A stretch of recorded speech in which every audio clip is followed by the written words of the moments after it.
Hello students, हम पढ़ने जा रहे हैं आज न्यूक्लिक एसिड का पार्ट सेकंड। इससे पहले आपने पार्ट सेकंड के पहले पार्ट फर्स्ट में आपने डीएनए और आरएनए के बारे में बेसिक चीज़ों के बारे में जाना था। आज हम पढ़ने जा रहे हैं डिटेल्ड स्ट्रक्चर ऑफ डीएनए वगैरह हम लोग यहां पर पढ़ेंगे। डीएनए जो होता है वो क्या होता है? Deoxy ribo nucleic acid. Okay, और डीएनए को सर्वप्रथम फ्रेडरिक मिश्र ने पस सेल्स से पृथक किया एवं इसे न्यूक्लिन नाम दिया।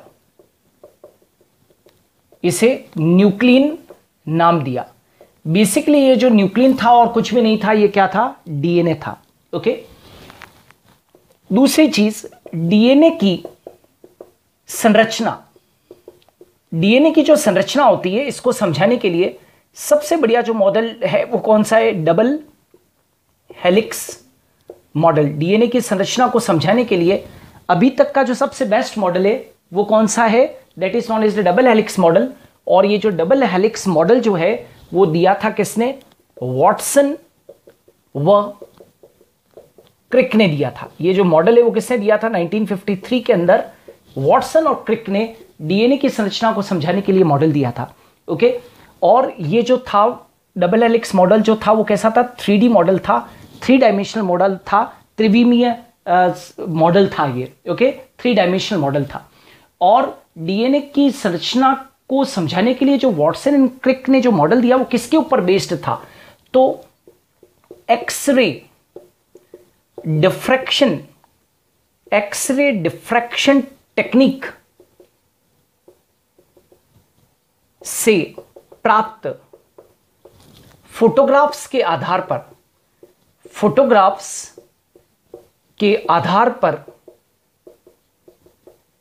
वॉटसन व क्रिक ने यह मॉडल प्रस्तुत किया। ये जो मॉडल है वो किसके ऊपर आधारित था? जो एक्सरे डिफ्रैक्शन टेक्निक से प्राप्त फोटोग्राफ्स के आधार पर वॉटसन व क्रिक ने क्या बनाया? ये मॉडल बनाया, राइट। और ये जो एक्सरे डिफ्रैक्शन टेक्निक से संबंधित जो वैज्ञानिक थे वो कौन थे? एक तो फ्रैंकलिन और विल्किंस जो थे, उन्होंने एक्सरे डिफ्रैक्शन टेक्निक से डीएनए के हेलिक्स स्ट्रक्चर को देखा था और उसके फोटोग्राफ्स के आधार पर ही वॉटसन और क्रिक ने क्या दिया? ये मॉडल प्रस्तुत किया। अब आइए हम जानते हैं कि ये जो डीएनए होता है, राइट, ये बेसिकली है क्या? तो आपको मैंने पहले वाले वीडियो के अंदर भी बताया था कि डीएनए जो है वो पॉलीमर है, बहुलक है। किसका? न्यूक्लियोटाइड्स का। डीएनए क्या है? पॉलीमर ऑफ न्यूक्लियोटाइड्स है। बहुत सारे न्यूक्लियोटाइड्स मिलते हैं तो क्या बनता है? डीएनए बनता है। ओके, बहुत सारे न्यूक्लियोटाइड्स मिलते हैं तो क्या बनता है? दैट इज नॉन एज एक डीएनए बनता है। इसीलिए तो डीएनए को हम क्या कहते हैं? Polynucleotide, right. क्यों? क्योंकि ये बहुत सारे न्यूक्लियोटाइड से मिलकर बनाए हैं। ओके, और जो न्यूक्लियोटाइड होता है वो आपको मालूम होना चाहिए, क्योंकि अभी इसके बारे में बहुत सारी चीजें आएगी, तो आपको एक बार फिर से बता दूं कि न्यूक्लियोटाइड क्या होता है। तो nitrogen base plus sugar plus phosphate, और ये जो फॉस्फेट होता है वो किस रूप में होता है? फॉस्फोरिक एसिड के रूप में होता है। तो न्यूक्लियोटाइड से मिलकर क्या बनता है? बहुत सारे न्यूक्लियोटाइड्स मिलकर क्या बनाते हैं? डीएनए बनाते हैं। एक न्यूक्लियोटाइड क्या है? तो एक न्यूक्लियोटाइड के अंदर नाइट्रोजन बेस होते हैं, शुगर होते हैं और क्या होते हैं? फॉस्फेट होते हैं। नाइट्रोजन बेस्ड डीएनए के अंदर कौन कौन से होते हैं? तो ए, टी, जी और सी। ए, टी, जी और सी। शुगर जो होती है वो कौन सी है? पेंटो शुगर है। शुगर कौन सी है? पेंटो शुगर है। पेंटो शुगर का मतलब क्या होता है? 5 कार्बन शुगर। और फॉस्फेट है। ओके, अब आइए आगे बढ़ते हैं। ये जो आप देख रहे हैं, न्यूक्लियोटाइड देख रहे हैं, इसके अंदर यहां पर एक चीज जान लो, क्योंकि अभी मुझे इसकी आवश्यकता पड़ेगी। ये एक शुगर है, ओके, ये शुगर मॉलिक्यूल है, यहां पर ऑक्सीजन है, यहां पर HOH है, ये फंक्शनल ग्रुप है, राइट, और यहां पर H है, OH H और CH2OH H। यहां से नंबरिंग करते हैं, यहां पर कार्बन है, राइट, 5 कार्बन है, 1 2 3 4 एंड 5, ओके। और ये जो है इस शुगर के अंदर ये क्या चीज है, फंक्शनल ग्रुप है, राइट, ये फंक्शनल ग्रुप है। अब हमेशा याद रखना कि इस शुगर से, शुगर जो होती है उसके फर्स्ट कार्बन से, शुगर के फर्स्ट कार्बन से हमेशा कौन जुड़ता है, नाइट्रोजन बेस जुड़ता है। ये याद रखना, शुगर के फर्स्ट कार्बन से कौन जुड़ता है, नाइट्रोजन बेस, और यहां से फिफ्थ कार्बन से शुगर के फिफ्थ कार्बन से यहां पर कौन जुड़ता है, फॉस्फेट जुड़ता है। फॉस्फेट यानी कि H3PO4, फॉस्फोरिक एसिड। यहां पर फिफ्थ कार्बन से क्या जुड़ता है, फॉस्फेट जुड़ता है, और फर्स्ट कार्बन से कौन जुड़ता है, नाइट्रोजन बेस जुड़ता है। याद रखना कि शुगर का तो फर्स्ट कार्बन और नाइट्रोजन बेस जो है उसके बीच में हमेशा कौन सा बॉन्ड बनता है, ग्लाइकोसाइडिक बॉन्ड बनता है। यहां पर तो होता है ग्लाइकोसाइडिक बॉन्ड, और शुगर और फॉस्फेट के बीच में, शुगर और फॉस्फेट के बीच में कौन सा बॉन्ड बनता है, फॉस्फोडाइएस्टर बॉन्ड। ये कौन सा है, फॉस्फोडाइएस्टर बंद है। अभी फॉस्फोडाइएस्टर बंद कैसे बनेगा उसका डिटेल स्ट्रक्चर भी मैं आपको बताऊंगा। तो याद रखना यहां पर 2 तरीके के बॉन्ड्स हैं, दैट इज नाइट्रोजन बेस और शुगर के बीच में ग्लाइकोसाइडिक बॉन्ड है, और शुगर और फॉस्फेट के बीच में अभी हम डिटेल में पढ़ेंगे फॉस्फोडाइएस्टर बॉन्ड है। तो क्या क्या हो गया, sugar plus nitrogen base plus phosphate, ये तीनों मिलकर और क्या बनाते हैं, ये पूरा की पूरा आप देख सकते हो, ये क्या चीज है, न्यूक्लियोटाइड है। This is what, nucleotide. तो पहले आपको ये क्लियर होना चाहिए आगे की चीजों को पढ़ने के लिए, ओके। अब हम डीएनए की संरचना पढ़ रहे हैं, और डीएनए की संरचना को पढ़ने के लिए महत्वपूर्ण बिंदु अपने को पढ़ने हैं। डीएनए की संरचना जब पढ़ते हैं तो उसके अंदर कुछ महत्वपूर्ण बिंदु होते हैं, उसके बारे में आपको मालूम होना चाहिए। कुछ महत्वपूर्ण बिंदु, सबसे पहला पॉइंट आपको यह मालूम होना चाहिए कि DNA is made up of 2 strands. DNA 2 रज्जू से मिलकर बना है, 2 रज्जू से मिलकर बना है। 2 रज्जू का मतलब है it is made up of 2 strands. ये 2 रज्जुओं से मिलकर बना है। जब भी आप देखते हो तो डीएनए की संरचना हम कैसे बनाते हैं, ऐसे डीएनए की रचना इस प्रकार से बनाते हैं। मतलब ये जो 2 रज्जू हैं, ये जो 2 स्ट्रैंड्स हैं, बेसिकली ये क्या चीज है, ये पॉली न्यूक्लियोटाइड चेन है। ये क्या चीज है, पॉली न्यूक्लियोटाइड चेन। आप जानते हैं डीएनए खूब सारे न्यूक्लियोटाइड से मिलकर बना होता है, और ये खूब सारे न्यूक्लियोटाइड जो हैं वो 2 चेन्स के रूप में पाए जाते हैं। इनको क्या बोलते हैं, पॉली न्यूक्लियोटाइड चेन। तो डीएनए 2 रज्जू से मिलकर बना है, तभी तो डीएनए का जो स्ट्रक्चर है वो कैसा है, हम हमेशा क्या कहते हैं, डबल हेलिक्स मॉडल है। डबल हेलिक्स के अंदर पॉलीन्यूक्लियोटाइड चेन्स की जो संख्या है वो कितनी होती है, 2 होती है। नंबर 2, जो खास बात आपको समझनी है कि डीएनए की जो दोनों चेन्स होती है, डीएनए की दोनों chains, very very important, DNA की दोनों चेन्स एक दूसरे के, डीएनए की दोनों श्रृंखलाएं जो होती है वो एक दूसरे के प्रति समानांतर होती है, प्रति समानांतर होती है। प्रति समानांतर को हम बोलते हैं एंटी पैरेलल। ये एक दूसरे के कैसी होती है, एंटी पैरेलल होती है, राइट, एंटी पैरेलल होती है। अभी हम इसको समझाएंगे पूरा, एंटी पैरेलल होती है। देखिए पहले तो आप ये समझ जाइएगा, एंटी पैरेलल तो मैं भी आपको बताता हूं, लेकिन उससे पहले आप ये समझ जाइए कि एंटी पैरेलल का मतलब क्या है। एंटी पैरेलल का मतलब है कि डीएनए की एक चेन जो है वो 3 प्राइम टू 5 प्राइम डायरेक्शन के अंदर होती है, और दूसरी चेन जो होती है, देखिए ये 3 प्राइम टू 5 प्राइम है एक चेन, तो दूसरी क्या होगी, 3 प्राइम टू 5 प्राइम। मतलब कभी भी 3 प्राइम के सामने 5 प्राइम होगा, और इधर 3 प्राइम के सामने 5 प्राइम। कभी भी 5 प्राइम पास में नहीं होंगे, या 3 प्राइम पास में नहीं होंगे। डीएनए की दोनों चेन्स जो होती है वो एक दूसरे के क्या होती है, एंटी पैरेलल होती है। अच्छा याद रखना, ये आपको सामने जो मैंने डीएनए की संरचना बना रखी है, इसमें देख सकते हैं दोनों चेन्स एक दूसरे के पैरेलल तो है, राइट। एंटी पैरेलल के बारे में भी मैं आपको बताता हूं, पहले ये समझ लीजिए पैरेलल का मतलब क्या है। देखिए डीएनए की दोनों चेन्स आपको पैरेलल नजर आ रही है, ये डीएनए की दोनों चेन्स कैसे नजर आ रही है, पैरेलल। तो ये दोनों एक दूसरे को क्रॉस नहीं करती है, ये एक दूसरे के क्या होती है, ये पैरेलल होती है। अब समझिए कि ये एंटी पैरेलल क्या है। यदि हम डीएनए की संरचना को विस्तार से देखें तो आपको समझ में आएगा कि ये एंटी पैरेलल का मतलब क्या होता है। क्यों ऐसा होता है कि एक की जो डायरेक्शन है वो इधर से इधर है, राइट, और दूसरे की डायरेक्शन इधर से इधर है, ऐसा क्यों होता है। तो देखिएगा, इसको मैं डिटेल बनाता हूं, इन दोनों चेन्स को आप देख सकते हो। एक चेन में 3 प्राइम टू 5 प्राइम है और दूसरी चेन के अंदर 5 प्राइम टू क्या है, 3 प्राइम है। जरा देखिएगा, मैंने यहां पर शुगर बनाई, यहां पर मैंने शुगर बनाई, ओके। अब यहां से मैंने नंबरिंग की, ये कार्बन है, आप सब जानते हैं ये कार्बन है, okay, this is what, carbon. तो यहां पर क्या है, 1 2 3 4 और ये 5, ओके। अब यहां पर देखिएगा, ये दूसरी शुगर मैंने बनाई, यहां पर ये दूसरी शुगर है, राइट। यहां पर भी देखिएगा carbon carbon carbon carbon, and यहां पर भी क्या है, दैट इज 1 2 3 4 एंड 5, यहां पर ये 5th कार्बन है, राइट। तो यहां पर क्या होता है, देखिएगा, आप सब जानते हैं कि यहां पर 3rd कार्बन के ऊपर हमेशा क्या होता है, फंक्शनल ग्रुप होता है OH, और यहां पर 5 प्राइम एंड के ऊपर यहां पर क्या चीज है, यहां पर 5th कार्बन के ऊपर यहां क्या है, फॉस्फेट है।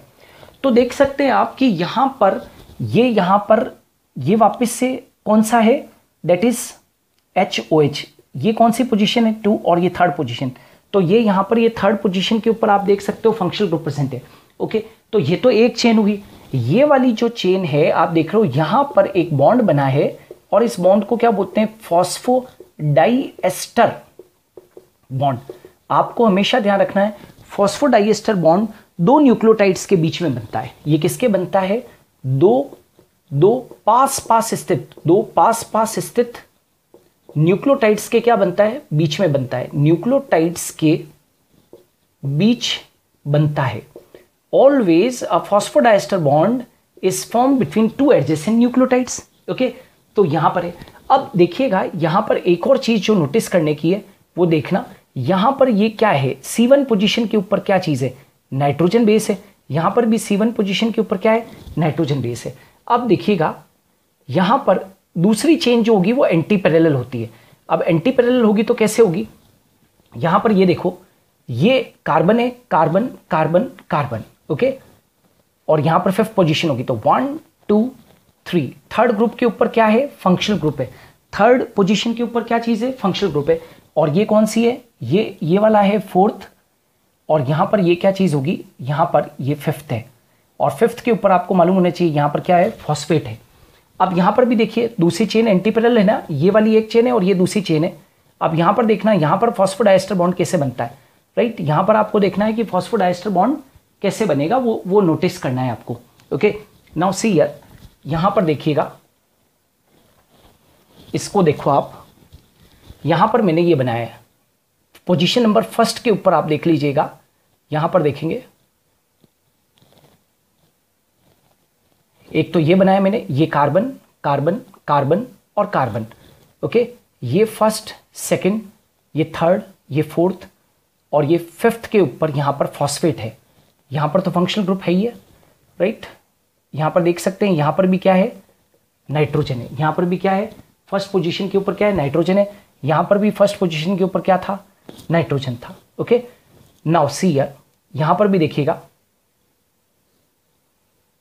ये दूसरी शुगर है, इसको भी हम नंबरिंग करते हैं। ये जो है पहली पोजीशन है, 1st कार्बन है। यहां पर आप जानते हो कि 1st कार्बन के ऊपर क्या प्रेजेंट होता है, नाइट्रोजन, ओके। तो ये 1st, ये 2nd, और ये 3rd पोजीशन के ऊपर क्या है, फंक्शनल ग्रुप है। ये 4th पोजीशन, और यहां पर ये क्या चीज है, यहां पर 5th पोजीशन है। 5th पोजीशन के ऊपर क्या प्रेजेंट होता है, 5th पोजीशन के ऊपर क्या प्रेजेंट है, that is known as what, phosphate present है, ओके।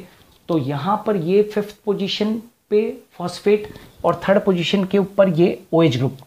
यहां पर भी कौन सा बॉन्ड बनेगा, फॉस्फोडाइएस्टर बॉन्ड। यहां पर भी कौन सा बनेगा, फॉस्फोडाइएस्टर बॉन्ड। आप देख सकते हो 2 न्यूक्लियोटाइड्स के बीच में क्या बन गया है, फॉस्फोडाइएस्टर बॉन्ड।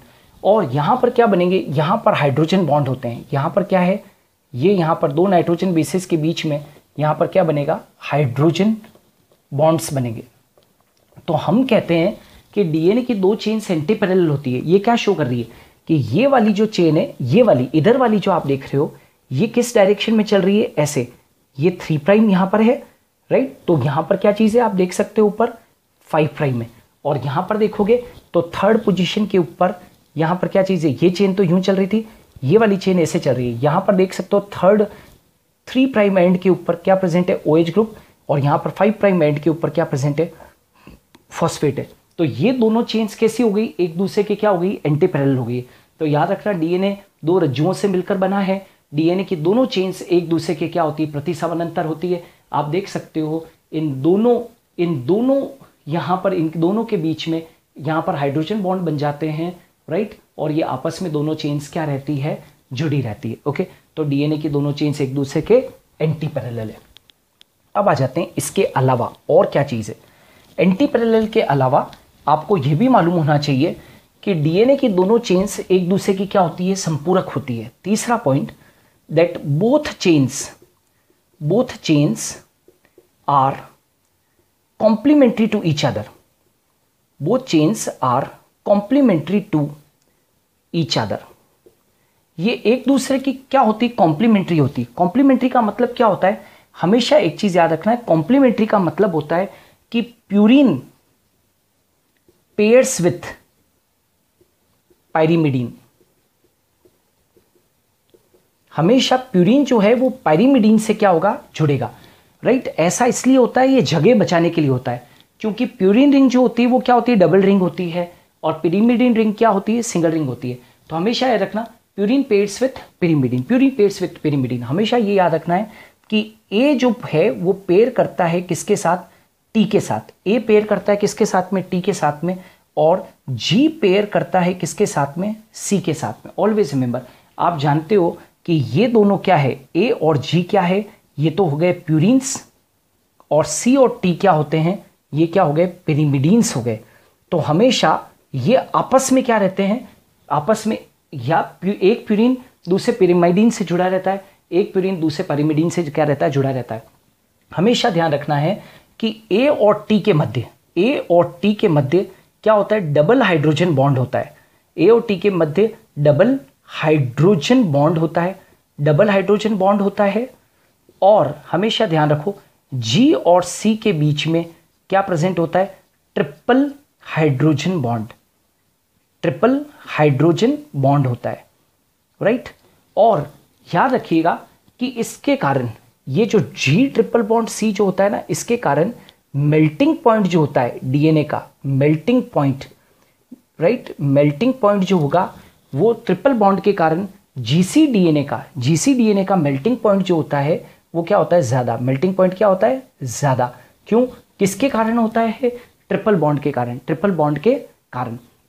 तो याद रखना जहां पर भी देखिए दो तरीके के डीएनए होते हैं, एक एटी टाइप ऑफ डीएनए और जीसी टाइप ऑफ डीएनए। याद रखना जितने भी यूकैरियोट्स होते हैं उनमें एटी टाइप का क्या होता है, एटी टाइप डीएनए, मतलब एटी का कंटेंट जो है वो जीसी से क्या होता है, ज्यादा होता है यूकैरियोट्स के अंदर। और जितने भी प्रोकैरियोट्स होते हैं उनके अंदर कौन से टाइप का डीएनए होता है, जीसी टाइप ऑफ डीएनए। मतलब क्या हुआ, जीसी टाइप ऑफ डीएनए का मतलब होता है ऐसा डीएनए जिसके अंदर की जीसी कंटेंट जो है वो 80 कंटेंट से क्या होता है, ज्यादा होता है। तो यूकैरियोट्स में 80 टाइप का डीएनए होता है और प्रोकैरियोट्स के अंदर कैसा होता है, जीसी टाइप का डीएनए। लेकिन याद रखना जीसी टाइप ऑफ डीएनए में क्योंकि जी और ट्रिपल जी के और सी के बीच में ट्रिपल हाइड्रोजन बॉन्ड होता है, तो इसका मेल्टिंग पॉइंट हमेशा ही क्या होता है, ज्यादा होता है। तो दोनों चेंज जो होती है वो एक दूसरे के क्या होती है, कॉम्प्लीमेंट्री होती है। एंटी पैरेलल तो होती है लेकिन एक दूसरे के क्या होती है, कॉम्प्लीमेंट्री भी होती है। ये भी आप लोगों को ध्यान रखना चाहिए। अब आ जाते हैं इसके बाद में डीएनए की कुछ और प्रॉपर्टीज को हम पढ़ते हैं।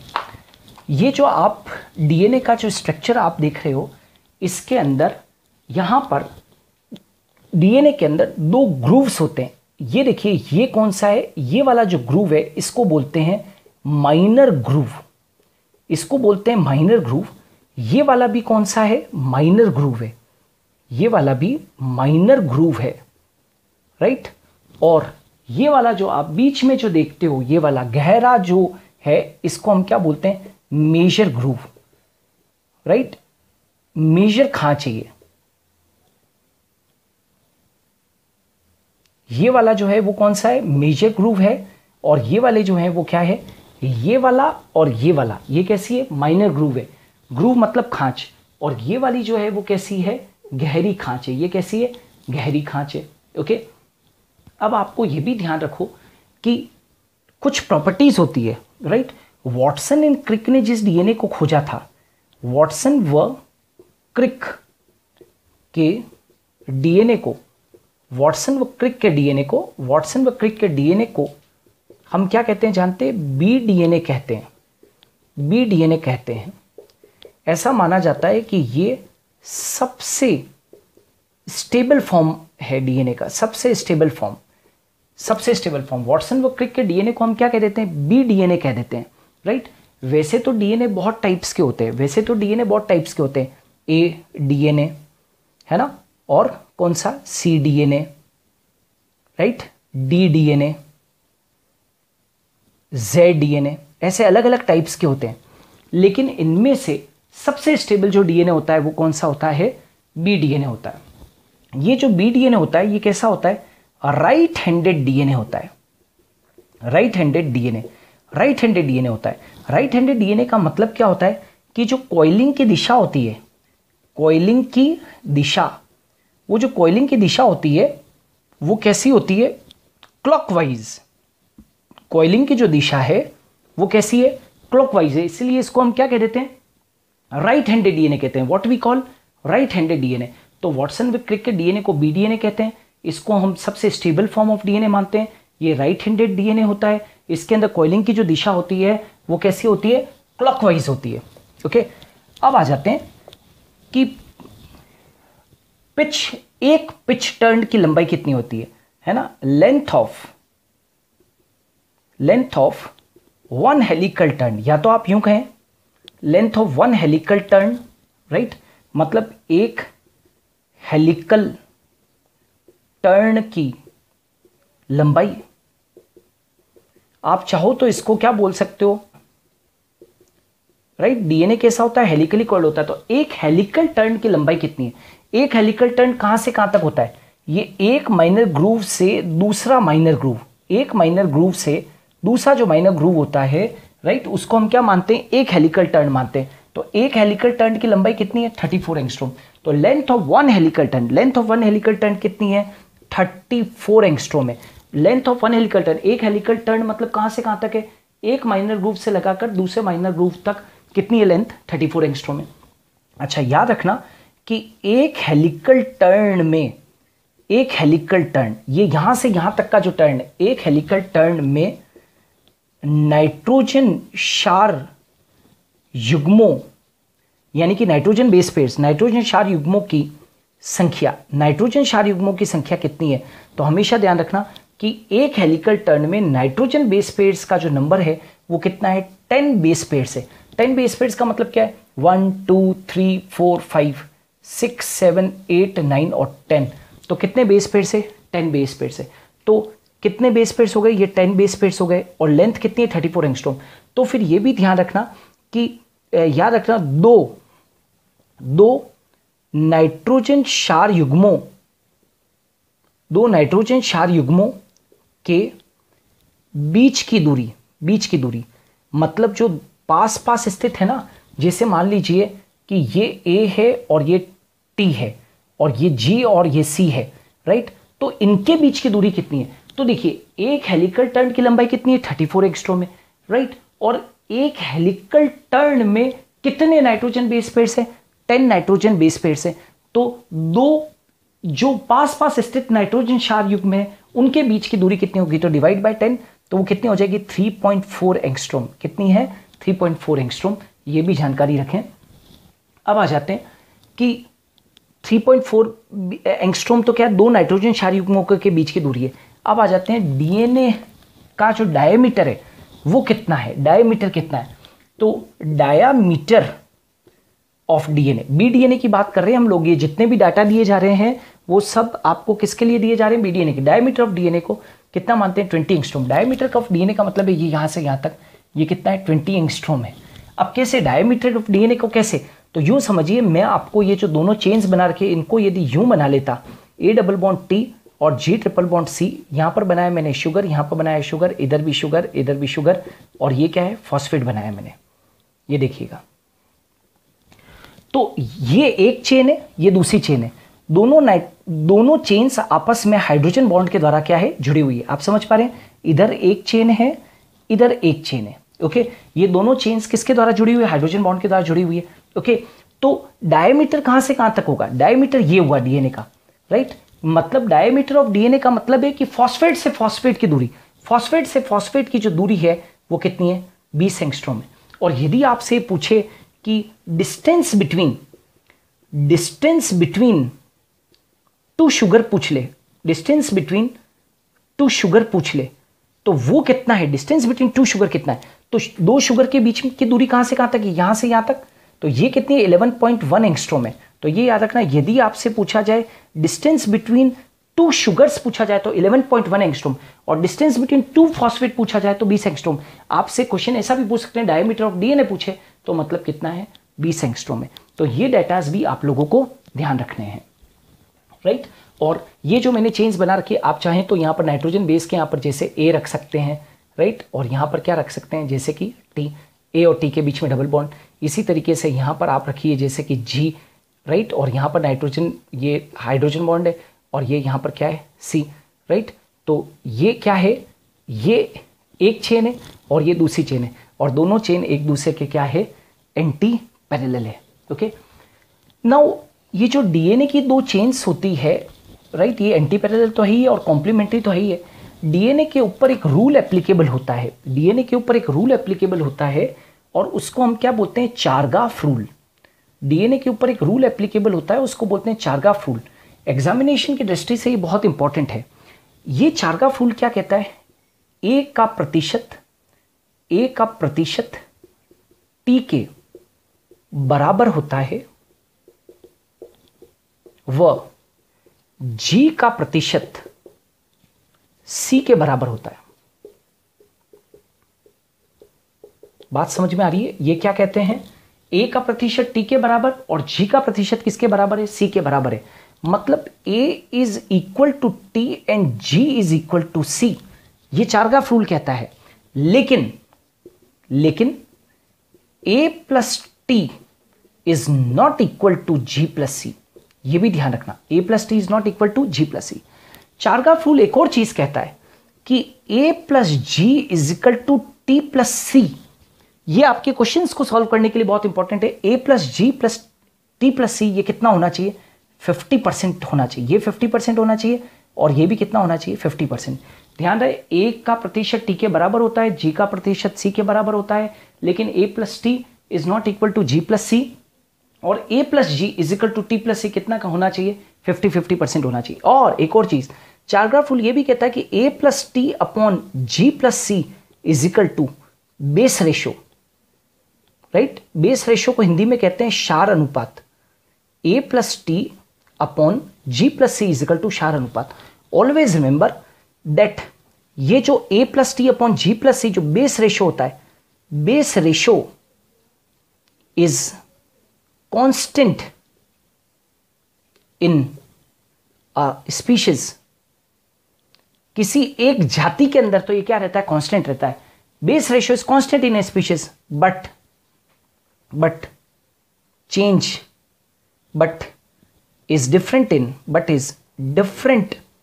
in different species। अलग अलग जातियों में क्या होता है? ये अलग अलग होता है, लेकिन बेस रेशियो किसी एक जाति विशिष्ट में ये क्या रहता है? ये कांस्टेंट रहता है। जरा देखें कैसे। ये एक जाति विशेष के अंदर तो क्या रहता है? ये कांस्टेंट रहता है। ऑलवेज रिमेंबर कि बेस रेशियो हमेशा ध्यान रखना, यूकैरियोट्स जो होता है, यूकैरियोट्स होते हैं उनके अंदर ये मोर देन क्या होता है? 1 होता है। और बेस रेशियो प्रोकैरियोट्स के अंदर क्या होता है? लेस देन 1 होता है। ऐसा क्यों हुआ? क्योंकि बेस रेशो यूकैरियोट्स में 1 से ज्यादा क्यों है? क्योंकि यूकैरियोट्स में 80 टाइप का क्या है? डीएनए, 80 टाइप का डीएनए। तो बेस रेशो क्या होता है? A+T/G+C। तो ऊपर की मात्रा क्या हो गई जाएगी? यूकैरियोट्स में ज्यादा, और नीचे की मात्रा क्या हो जाएगी? कम। तो आप जब भी इसको काटोगे तो 1 पॉइंट समथिंग ही आएगा। तो बेस रेशो यहां पर यूकैरियोट्स में 1 से ज्यादा इसलिए क्योंकि 80 टाइप ऑफ डीएनए, और बेस रेशो प्रोकैरियोट्स में लेस देन 1 किस लिए? क्योंकि यहां पर कैसा होता है? जीसी टाइप ऑफ क्या होता है? डीएनए। यहां पर कैसा होता है? जीसी टाइप ऑफ डीएनए होता है। ये भी आप लोग ध्यान रखें। ओके, एक क्वेश्चन है आपसे, मान लीजिए क्वेश्चन ऐसे पूछ लेते हैं कि मान लीजिए if G is equal to 30%, तो आपसे पूछा गया वो what is percentage of T, what is percentage of T। अब उस वक्त आपको क्वेश्चन करने के अंदर चारगाफ रूल आपको एप्लीकेबल होना चाहिए। आपको ये मालूम होना चाहिए कि हमको ये मालूम होना चाहिए कि A T के बराबर होता है और G C के बराबर होता है, ठीक है। और हमको ये भी मालूम होना चाहिए कि A+G is equal to T+C। अब हम जानते हैं कि A T के बराबर होता है। आपको क्वेश्चन के अंदर दे रखा है ये 30%, तो नेचुरल है कि C A T के बराबर और G C के बराबर होता है, तो ये तो 30% हो गया। लेकिन हमको ये भी मालूम होना चाहिए कि A+G is equal to T+C कितना होना चाहिए? 50% होना चाहिए। तो ये कितना हो जाएगा? ऑटोमेटिकली 20%। तो ये कितना हो जाएगा? 50%। और A यदि 20% है तो T ऑटोमेटिकली कैसा होगा? 20% होगा। तो ये 20 + 30 ये कितना हो जाएगा? 50%। हेंस चेक हो गया अपना।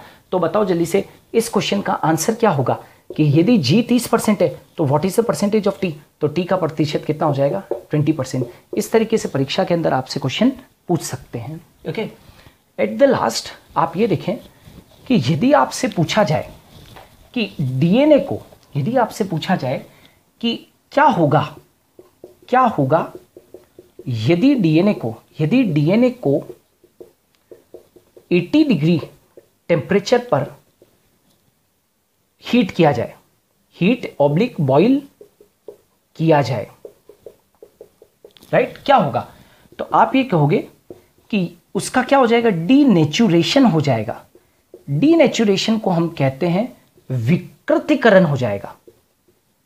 विकृतीकरण हो जाएगा मतलब, विकृतीकरण का मतलब क्या? उसकी मूल संरचना 2 रज्जुओं से मिलकर बनी है, वो 1 रज्जु में बदल जाएगी। विकृतीकरण का मतलब होता है 2 रज्जु वाला डीएनए